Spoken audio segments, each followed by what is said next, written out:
আসসালামু আলাইকুম। সাইকোলজি মতে মানুষের জ্ঞান হচ্ছে ৩ প্রকারের। প্রথম পর্যায়ে সে যখন জ্ঞানী স্তরে থাকে তখন সে অনেক বেশি অহংকারী হয় এবং উদ্ধত আচরণ করে। সে মানুষকে প্রশ্ন বানিয়ে বিভিন্নভাবে ঘায়েল করতে থাকে।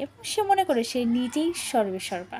সে সব কিছু জানে, সব কিছু বুঝে এবং তার জ্ঞানের বাহিরে অন্য কেউ কিছু বুঝে না, জানে না এবং সেই একমাত্র জ্ঞানী।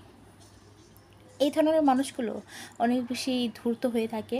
এই ধরনের মানুষগুলো নিজেকে চালাক ভাবে, অহংকারী টাইপের হয়ে থাকে এবং নিজের কথা কাজকর্ম দিয়ে নিজেকে অন্যের চেয়ে বেশি জানা এগুলো জাহির করতে থাকে।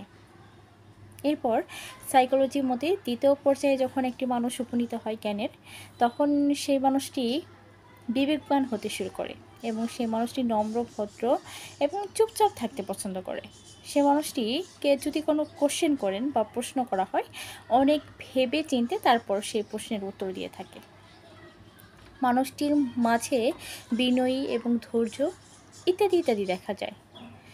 এরপর সাইকোলজির মতে যখন মানুষ জ্ঞানের ৩য় পর্যায়ে অর্থাৎ চূড়ান্ত পর্যায়ে গিয়ে উপনীত হয়, তখন সেই মানুষটি মনে করে আসলে আমি কিছুই না, আমি কিচ্ছু জানি না, আমি কিচ্ছু পারি না, আমার জ্ঞানের পরিধি একেবারে সীমিত। তখন তার জানার প্রতি আগ্রহ বা স্পৃহা আরও বৃদ্ধি পেতে থাকে এবং সে বিভিন্ন ছোট ছোট জিনিস থেকে বা ছোট মানুষের কাছ থেকে, বড় মানুষের কাছ থেকে, যে কোনো স্তর থেকে সে আরও জানতে আগ্রহী হয় এবং সে সবসময় চুপচাপ থাকে এবং নিজেকে নিজের মধ্যে আবদ্ধ করে নেয়। সে বাহিরে নিজেকে জাহির করে না, বাহিরের মানুষের সাথে খুব বেশি মেলামেশা করে না বা খুব বেশি তার কথাকে খরচ করে না। তখন সে নিজের মধ্যে নিজেকে রাখে, নিজের মাঝে নিজেকে আবদ্ধ রাখে এবং একেবারে শান্তশিষ্ট আচরণ করে।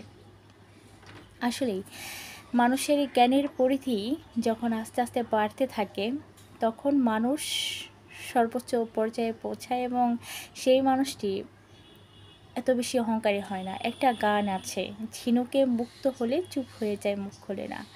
আসলেই যখন সেই মানুষটি তার সম্পূর্ণ কিছু পেয়ে যাবে বা জ্ঞানের চূড়ান্ত পর্যায়ে নিজেকে উপনীত করতে পারবে, তখন সেই মানুষটি আপনা থেকেই চুপ হয়ে যায় এবং তার মানুষকে ঘায়েল করার মতো সময় থাকে না। সে নিজেকে নিয়েই সবসময় ব্যস্ত থাকে।